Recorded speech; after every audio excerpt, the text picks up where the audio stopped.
Bienvenue à tous à Rio de Janeiro. Alors aujourd'hui, je suis à l'intérieur, il pleut et j'ai réussi à faire un petit peu de place autour de moi pour pouvoir enregistrer cette vidéo. Je suis Sébastien Lièvre, alias Lama Tupten.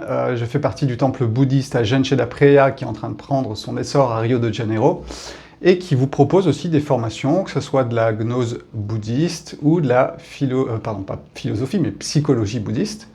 Et plus particulièrement, je vais ralentir mon débit, je m'occupe du côté taoïste, puisque ça fait 30 ans que je pratique cette vision du taoïsme, cette vision du yin et du yang qui sont en mouvement, cette vision des cycles. Et j'ai tendance toujours à tirer aussi les choses de ce côté-là, à avoir cette vision-là, quelles que soient les choses qui vont m'être présentées, parce que même dans le bouddhisme, il y a du yin et du yang, même dans l'hindouisme, il y a aussi du yin et du yang, mais qui ont d'autres noms. Donc en fait, c'est vraiment quelque chose que l'on retrouve partout, sauf que, le taoïsme a été, on va dire, cadré par des termes spécifiques, et c'est pour ça que vous retrouverez toujours le yin et le yang dans le taoïsme, parce que ça correspond à cette vision du monde qui nous entoure, qui est quand même plutôt chinoise à la base. Même si vous verrez, toutes les religions se regroupent, si l'hindouisme, le bouddhisme, le taoïsme, c'est un mélange un petit peu les uns des autres, et bien surtout le côté bouddhiste qui est un mélange du taoïsme et de l'hindouisme. Et c'est ça qui est intéressant dans le panel et les couleurs de ce qui est autour de nous, c'est de voir un petit peu les choses de façon très large. Alors, aujourd'hui, je vais vous parler du Yiking. Alors le Yiking, c'est quoi? Le Yiking, c'est à la fois un processus divinatoire et à la fois un système philosophique. Pourquoi? Parce qu'il y a en fait 64 symboles dans le Yiking. Je vais vous expliquer tout ça après. Et ce sont les 64 façons de vivre la vie. Alors sous plein d'angles différents, puisque ça peut être au niveau sociétal, ça peut être au niveau individuel, ça peut être même, je dirais presque, au niveau spirituel. Et voilà, le Yiking, c'est quelque chose qui est très très vaste. 64 symboles qui sont des combinaisons de 2 fois 3. Et je vais vous expliquer un petit peu tout ça. Et surtout, il a été utilisé, il est encore utilisé en termes divinatoires, dans le sens où vous tirez le tarot, et bien vous pouvez tirer le Yiking, c'est exactement la même chose. Si vous avez 3 pièces de monnaie, vous pouvez vous amuser avec, et vous verrez que je vous expliquerai peut-être ça.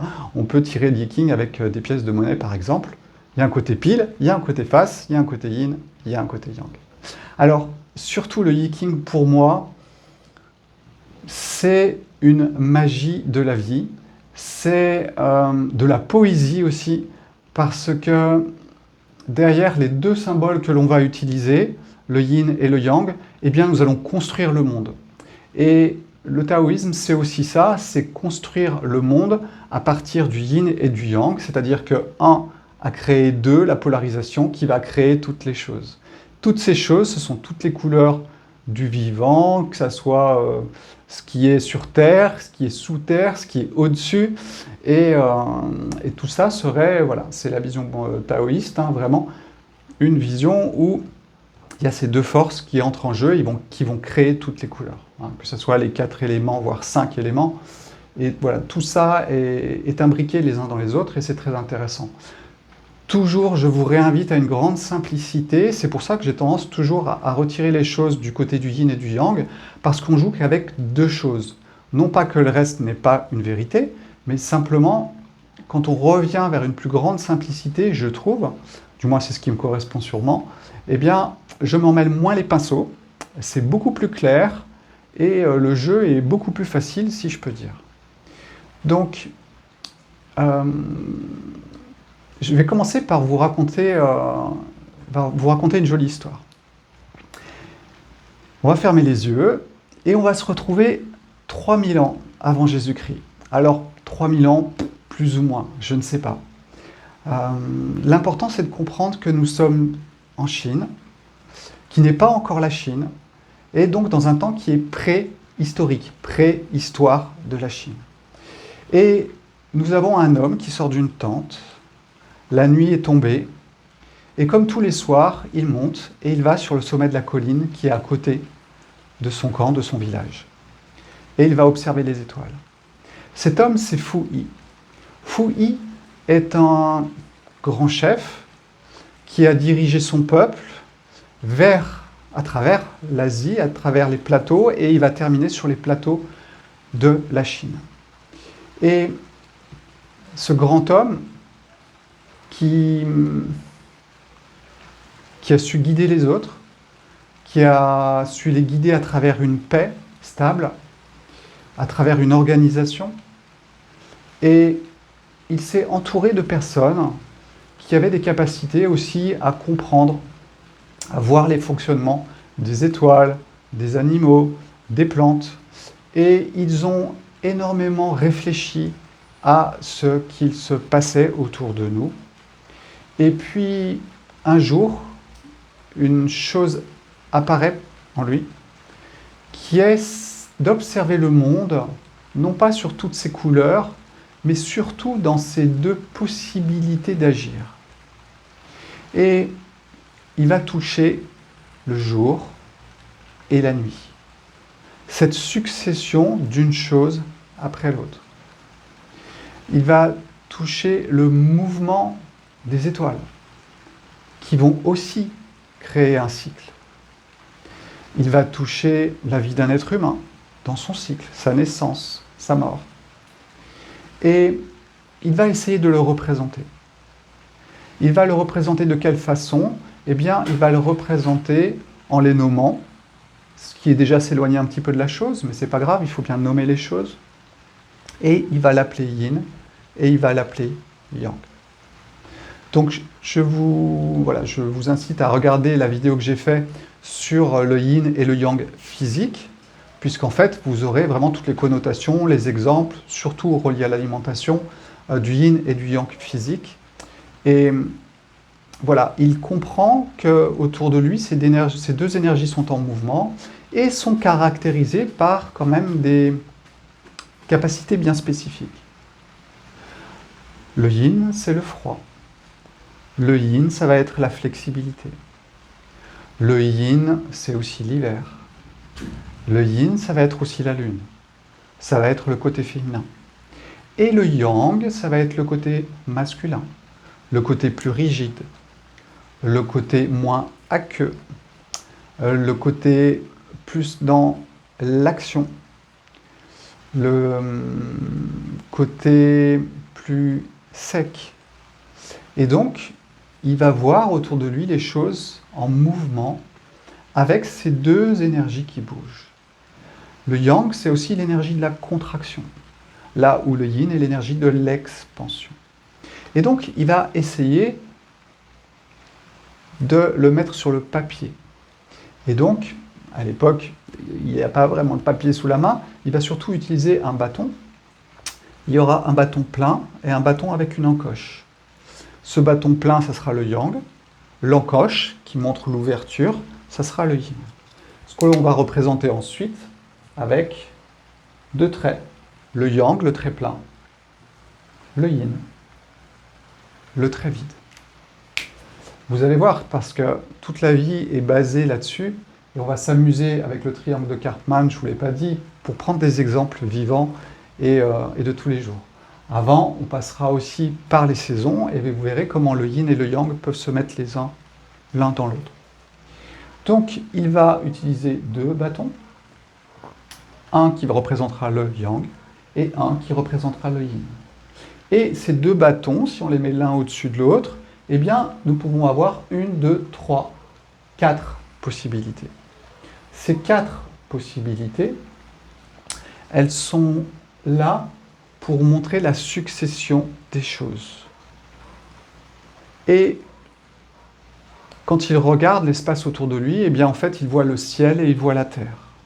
Donc la première représentation, bien avant le Yi-King, qui va être d'une beaucoup plus grande complexité, la première représentation est une représentation à deux bâtons.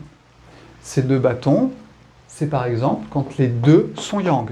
Le ciel est yang, la terre est yang. Alors le ciel va être souvent représenté par le soleil. Donc là, nous sommes en plein été, par exemple. Le soleil est fort, la terre est chaude. Et puis, le ciel va diminuer en intensité et va passer du côté yin. Par contre, la terre reste chaude. On arrive à la fin de l'été. Et puis, il y a l'hiver, où les deux sont yin. La terre est froide et le ciel est froid aussi. Et puis, bien sûr, il y a le printemps, où vous aurez le ciel qui chauffe, qui se réchauffe, mais la terre qui est encore froide. Et vous voyez que l'on arrive à faire un cycle avec 2 bâtons et en observant ce qui se passe dehors. C'est juste qu'on essaye de le matérialiser. C'est le côté magique un petit peu de tout ça, c'est qu'avec 2 bâtons, on peut montrer la vie. Et c'est ça qui est extraordinaire. Le Yiking est arrivé beaucoup plus longtemps après. C'est-à-dire que le Yiking, c'est un des grands classiques du taoïsme et donc de l'histoire de la Chine. Et on remonte son écriture à peu près à moins 1000, moins 500 avant Jésus-Christ. Là où quand on parle de fouillis, on parle vraiment de quelque chose qui est avant l'histoire. Le Yiking, c'est aussi l'époque de Lao Tse et de Confucius. D'accord ? Et ça fait partie vraiment des grandes références, bien sûr, du taoïsme.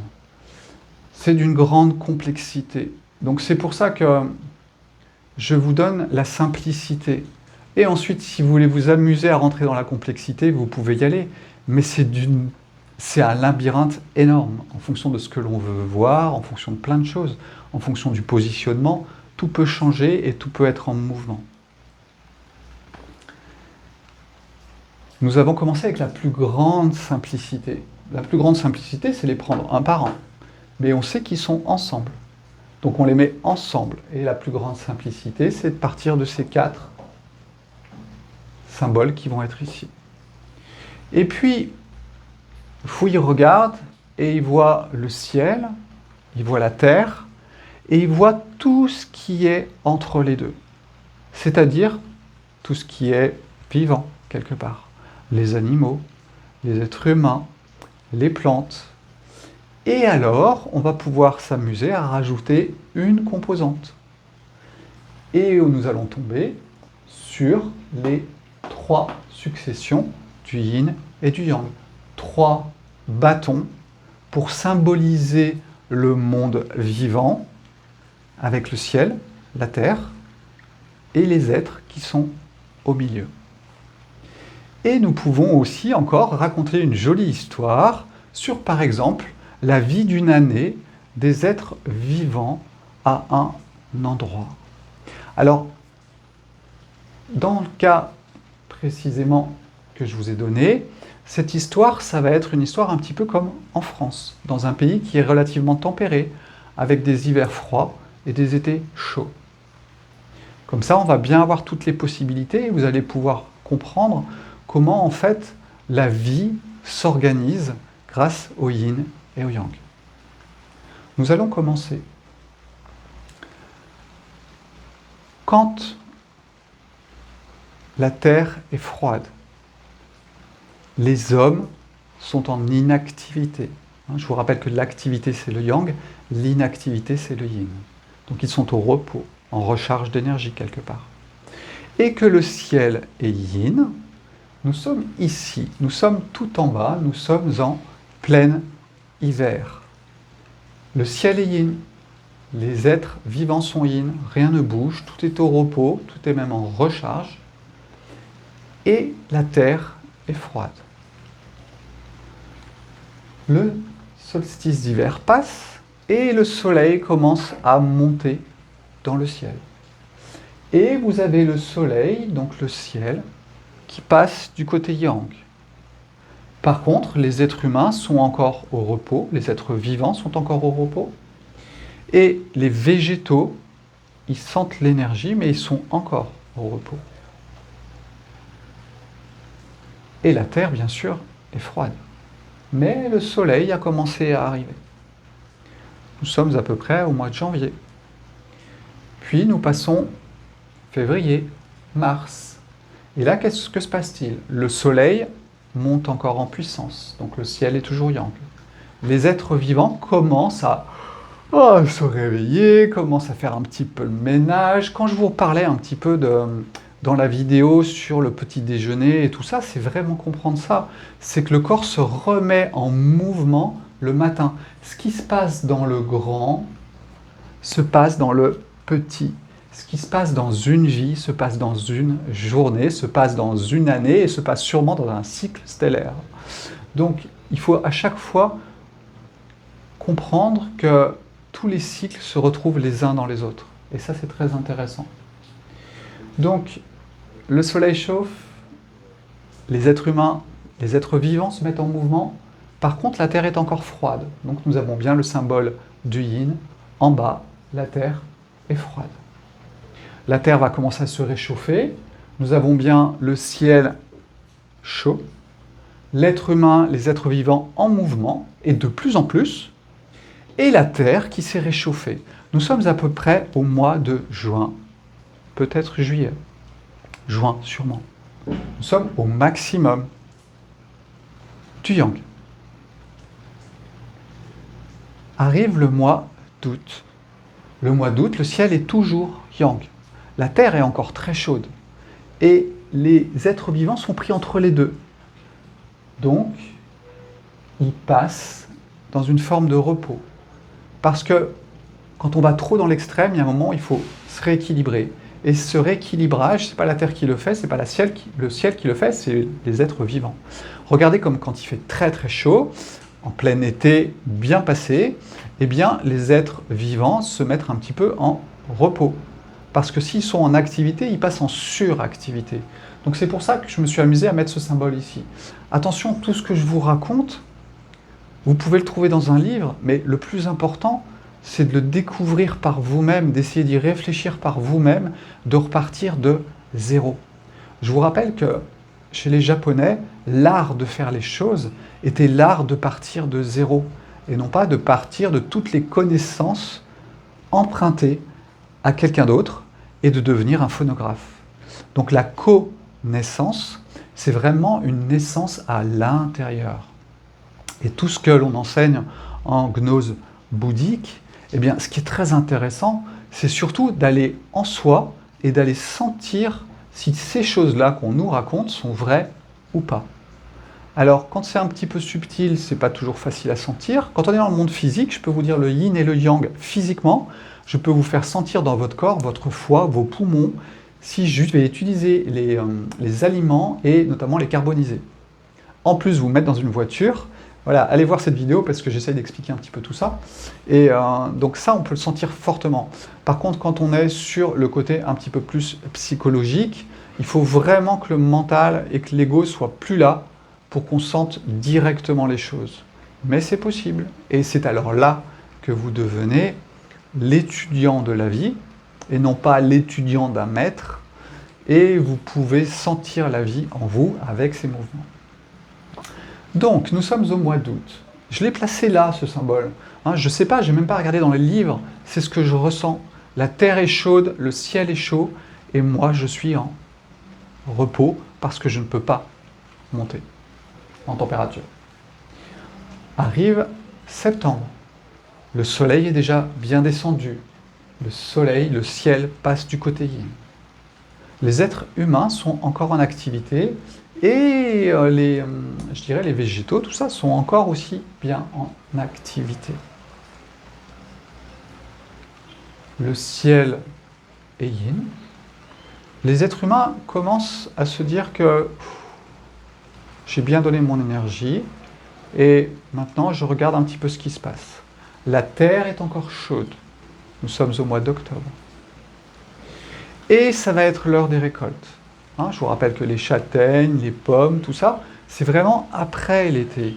Une fois que la terre a été chaude, que la vie a été en mouvement, que le ciel a chauffé tout ça.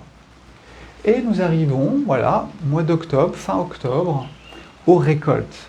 Et pour les récoltes, l'homme doit être vivant et en mouvement. Le ciel commence à être bien froid et la terre commence à se refroidir aussi. C'est le moment des récoltes.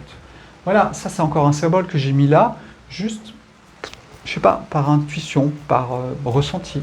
Peut-être que je me trompe. À vous de faire le voyage et de trouver ce qui vous correspond. Et c'est là que ça devient vraiment intéressant. Et c'est là qu'on est le vrai étudiant. L'être humain doit être actif. Il doit se mettre en mouvement. Il doit couper le bois pour faire les réserves pour l'hiver. Donc il y a un retour pour moi du yang à ce moment-là, de l'activité des êtres vivants. Les animaux vont chercher à manger. Voilà, ils ne vont plus être au repos à cause de la chaleur. Il y a vraiment quelque chose qui se passe au niveau de cette fin d'été qui est à mon avis très intéressante, avec un retour du mouvement chez les êtres vivants, parce qu'il y a quelque chose qui va se passer. Et ensuite, on revient bien sûr à un ciel froid, un être humain et des êtres vivants froids, c'est-à-dire au repos, et bien sûr une terre qui est aussi au repos. Et vous voyez, on a fait un cycle. Et on l'a expliqué à travers la vision de regarder les choses, de voir s'il y a de l'activité, pas de l'activité. Et c'est ce qu'on appelle l'octant. L'octant, c'est juste simplement les 8 permutations possibles de yin et de yang.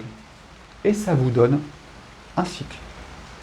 Alors si on revient au Yi-King, le Yi-King est un ensemble de 2 octants. C'est-à-dire qu'on va multiplier les possibilités d'interpréter tout ce qui se passe autour de nous. Alors on va dire que telle ligne est par rapport à la société, telle ligne va être le ciel, telle ligne est la terre. Voilà, on peut décider de plein de choses. Et c'est ce qui en fait son côté magique et son... Comment dirais-je j'essaye de trouver le mot juste. C'est un conte. C'est un conte qui vous conte la vie avec ses mouvements et ses possibilités. Alors le Yi-King est vraiment quelque chose de très complexe et c'est vraiment une introduction à tout ça.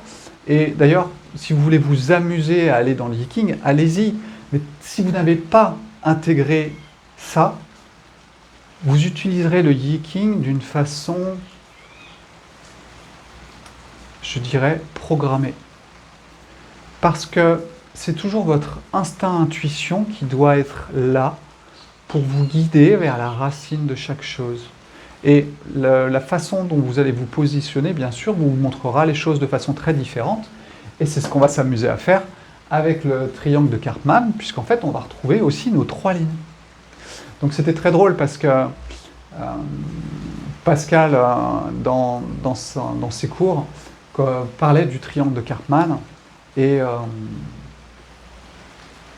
moi, j'étais en train de m'amuser avec le yin et le yang, notamment avec l'octant. Et j'ai dit à Pascal, t'as vu, c'est drôle, hein, ces 3 lignes. On retrouve 3 choses. Et ces 3 choses, on les retrouve partout. Vous les retrouverez aussi dans le samsara, le centre du samsara. Hein, dans le bouddhisme, c'est le cochon, le coq, le serpent. Et ils ont un rôle. Le cochon, ça va être l'ignorance. Le serpent, ça va être « j'ai peur ». Le serpent et la victime, pardon, c'est le cochon, hein, puisque si on retombe sur le... Excusez-moi, je mélange un petit peu tout, mais je vais essayer de le recadrer un petit peu. Donc, nous avons le sauveur qui est le coq, le désir d'aider l'autre, par exemple, la victime qui est le cochon, celui qui ne sait pas. Et puis, nous avons le bourreau qui est le serpent. On a peur du bourreau, d'accord? Donc, c'est vraiment ce triangle de Karpman. Quelque part, Karpman a repris la tradition. Mais si je regarde autour de moi, c'est ce que je peux voir aussi. Le jeu d'interaction entre des humains. Eh bien, en fait, ils vont souvent se positionner comme ça. Et ça tourne et c'est fermé. Puisque successivement, vous passez du bourreau au sauveur à la victime. Alors, ce qui est amusant, c'est que je mets le sauveur en haut. Il me semble que dans le triangle de Karpman, c'est pas positionné comme ça. Déjà, le triangle, il est positionné souvent, j'ai remarqué, de façon inversée. Moi, je l'ai positionné avec une base en bas. Et puis, j'ai réfléchi tout à l'heure à pourquoi je l'avais positionné comme ça. J'ai mis le sauveur en haut. Alors, j'ai juste essayé de réfléchir à, par exemple, aux religions inversées et ce qu'elles vont vous enseigner. C'est que Dieu en haut est le sauveur. Que nous sommes, nous, en bas, les victimes. Et nous sommes en bas avec qui? Avec les bourreaux. Donc c'est très drôle de voir ça, puisqu'en fait, on va tomber aussi sur les mondes du haut et les mondes du bas, en sachant que nous, normalement, nous oscillons un petit peu entre les deux. Mais quand vous êtes dans le mode victime, vous êtes dans le monde du bas, dans l'inframonde, dans tout ce qui est en dessous. Et les bourreaux, c'est les plus méchants de tous. D'accord? C'est ce côté serpent. Donc, ce triangle de Karpman, on peut aussi le visualiser quelque part avec 3 lignes. On va mettre en haut le sauveur. Au milieu, on va mettre la victime. Et puis, en dessous, l'inframonde, les méchants, le noir, on va mettre le bourreau. Alors, là où on peut s'amuser avec l'octant, c'est qu'on va s'amuser, par exemple, à comprendre. Alors, le bourreau, la victime et le sauveur. D'accord? Victime et le sauveur. Eh bien, il y a plein de possibilités. Vous pouvez être un bourreau yang, actif. Vous êtes le bourreau, mais actif. C'est le côté yang. Et puis, on peut être aussi un bourreau inactif. Parce qu'il y a plein de gens qui ne savent pas qu'ils sont des bourreaux. Ils ne sont pas forcément dans l'hyperaction de faire quelque chose pour faire du mal. Et pourtant, ils sont bourreaux quand même. Le bourreau a 2 faces, un côté yin, un côté yang. Je vais vous prendre un exemple. Bien sûr que le bourreau yang, c'est simple, on va prendre un homme, puisque c'est le côté yang, comme ça on va aller au maximum de la chose pour que vous ayez une bonne image. Le bourreau yang est un homme qui va frapper, tuer. D'accord? On est dans le yang, on est dans l'hypermatière. Et puis, si on veut trouver un bourreau yin, eh ben, on va chercher une femme. Et puis, bah oui, puisque le yin et le côté féminin, c'est la même énergie. Et puis bien sûr qu'on ne va pas aller chercher la contraction et la violence. On va chercher son opposé, son côté yin. Et c'est quoi? C'est l'amour. Alors, l'amour, oui, mais l'amour est aussi une forme de destruction. Je prends l'exemple tout simple, hein. Une maman qui aime trop son enfant va finir par l'étouffer. Et là, vous avez son côté bourreau. Ah, je suis désolé pour les mamans, mais je reprends un homme, hein, histoire qu'on termine sur une bonne chose pour vous. Mais le bourreau homme, c'est celui qui va taper son enfant pour qu'il fasse les choses comme il veut. Voilà. Donc on a bien un bourreau qui peut être yang ou yin. Si on prend la victime, on a 2 types de victimes. Alors la victime, on va prendre les moutons. Hein, on est en plein dans l'actualité avec cette histoire. Pascal a très bien identifié les choses avec les moutons noirs et les moutons blancs. Eh bien, vous avez les moutons blancs. Ce sont les victimes yin. Ils sont là et ça leur tombe dessus. C'est le mouton blanc. C'est le mouton yin. Et puis, vous avez la victime yang. C'est le mouton noir. C'est-à-dire qu'en fait, il se sent victime de tout ce qui est en train de se passer et il a envie de tout casser. Et c'est la victime noire. Le nationalisme est une forme de victime noire. Pardon, je dis noir, parce que le trait est tout noir. Mais c'est une forme de victime dans l'action. C'est-à-dire que les autres sont mes ennemis, donc je suis la victime, et je vais tout faire pour faire bouger les choses. Hein. Donc, un côté yin, un côté yang, aussi pour la victime. Et puis, vous avez le sauveur. Alors, le sauveur, il peut être soit du côté yang, actif, dans l'action. Alors là, le sauveur dans l'action, c'est celui qui encadre, par exemple, les constellations familiales. Hein, la constellation familiale, vous avez les victimes devant vous. Vous êtes le sauveur, vous êtes celui qui va tout arranger, qui va tout mettre en place, qui va guider. Alors attention, je n'ai pas dit que tous les gens qui faisaient ça étaient absolument des sauveurs. Mais comprenez bien une chose, c'est que il y a deux façons d'agir dans la vie. Soit vous comprenez et vous sortez de tout ça, que vous n'êtes qu'un ingrédient au milieu de tout ça, ou alors vous pensez complètement être ça, ça ou ça. Donc il y a deux positionnements pour moi qui sont très importants, et on va retomber du côté de l'ego Bouddha, ou bien de l'ego qu'on appelle mondain. L'ego mondain, il se positionne dans ce cadre-là. Victime, bourreau, sauveur. L'ego Bouddha, il se positionne dans un grand tout, où en fait, il n'est que là à un instant T pour agir de façon juste en fonction de ce que la vie demande et en fonction des interactions. Mais il ne va pas se concentrer sur lui, il va être dans une ouverture. On est encore sur le yin, le yang et le yin. Donc, si on prend les sauveurs, donc là on prend les thérapeutes, parce que c'est toujours très simple avec ça. Donc vous avez les formes de thérapie où vous êtes le sauveur actif, c'est-à-dire que vous savez que tel médicament, ça peut soigner telle chose, donc vous allez faire prendre ça à quelqu'un, et là vous êtes le sauveur actif. Ou alors vous pouvez être aussi le sauveur passif. Le sauveur passif, je pense que c'est totalement le psychiatre. Le psychiatre, il s'assoit, il ne bouge pas, il ne parle pas, ou très peu, et il écoute. Et nous sommes dans le cadre du sauveur passif. Alors j'ai pris celui-là parce que c'était le plus intéressant. Mais ça pourrait être presque quelqu'un qui, par exemple, utilise une machine. Et du coup, lui est dans l'inaction, la machine agit, mais lui est dans l'inaction. C'est une forme de sauveur, on va dire, côté yin. Et voilà, et tout ça est un petit jeu entre tous, avec toutes les possibilités qui sont ici. Alors bien sûr que tout ça, vous pouvez l'adapter à plein de choses.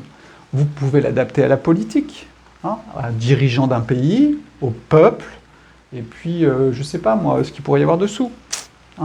Ou alors vous pouvez vous focaliser juste sur 2 points. Mais ce qui est très amusant, c'est juste, et ça permet une ouverture de l'esprit de passer par ce genre de choses. Toutes les traditions,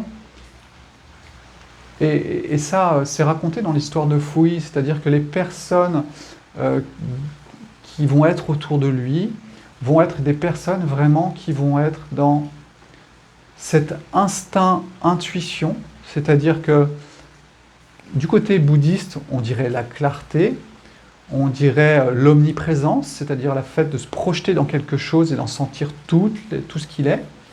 Et aussi cette forme de méditation qui permet de tout intégrer ensemble. Quand on commence à regarder un petit peu le yin et le yang avec ça, eh bien on entre dans un état de méditation, puisqu'en fait on est en train de tout ouvrir et d'essayer de tout embrasser. Donc en fait, c'est une vision de la vie et une façon de vivre qui est totalement différente du samsara où tout bloque, tout tourne et tout est friction. J'ai pas dit que c'était mieux ou que c'était moins bien, je parle juste d'un fait de ce que je vois. Vous avez une façon yang de vivre, c'est d'être dans le samsara, et une façon plus yin, plus ouverte, c'est du côté Bouddha, Nirvana. Donc voilà, c'est très intéressant de comprendre les choses comme ça. Et ensuite, vous pouvez passer au Yiking, mais alors là, vous allez tomber dans l'hyper-complexité. Alors ça peut être très drôle, mais parce que ce qu'il faut savoir, c'est qu'il y a vraiment des choses très complexes dans le Yiking, où vous avez en fait l'octant du bas, l'octant du haut, mais ensuite vous avez des octants intermédiaires, c'est-à-dire que vous pouvez prendre les 3 qui sont ici, ou alors les 3 qui sont ici, ce qu'on appelle les octants binaires. Et voilà, et c'est une grande, grande complexité. Donc si vous voulez vous amuser avec ça, c'est génial, parce que c'est une aire de jeu qui est gigantesque. Mais je vous incite vraiment à toujours revenir à une grande simplicité. Revenez ici tout en haut. Ensuite, vous complexifiez un petit peu quand vous avez bien intégré et senti et vécu toutes ces choses. Et ensuite, vous pouvez vous amuser avec le Yiking en étant guidé par votre instinct, intuition, et cette espèce de grande méditation qui vous permet de saisir chaque chose et de sortir la symbolique de ce genre de choses. Idem pour le tarot. Le tarot n'est qu'un Yiking avec des images, c'est la même chose. Voilà ce que j'avais à partager avec vous aujourd'hui. C'était très Moi, j'aime bien parce que c'est un côté très magique. Hein. Si j'ai appelé mon site internet Avida et Magica, c'est pas pour rien, mais c'est tout simplement pour prendre conscience de ce côté magique de la vie. Et voilà, quand vous étudiez la vie, vous étudiez le rêve de la vie, parce que là, on est vraiment dans le rêve de la vie, et bien, quelque part, vous n'êtes plus ni la victime, ni le bourreau, ni le sauveur. Et puis parfois, même si vous le devenez pas très longtemps non plus, parce que personne n'est parfait. Et à chaque instant, on peut être le sauveur, le bourreau, la victime, hein. Même quand on a les notions de tout ça et d'une vie quand même beaucoup plus calme, on n'est pas parfait. Voilà. Nous ne sommes pas parfaits. Reste à vous souhaiter une bonne journée, j'espère avec un soleil beaucoup plus franc qu'ici.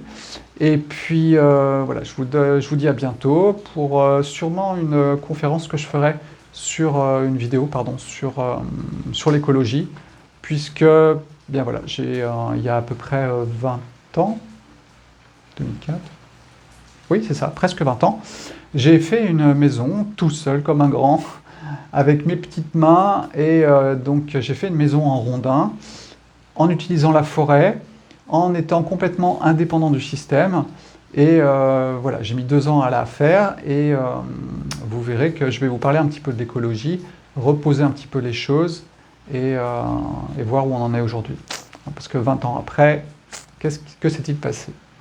Voilà, je vous souhaite une bonne journée, à bientôt, ici ou ailleurs. Ciao!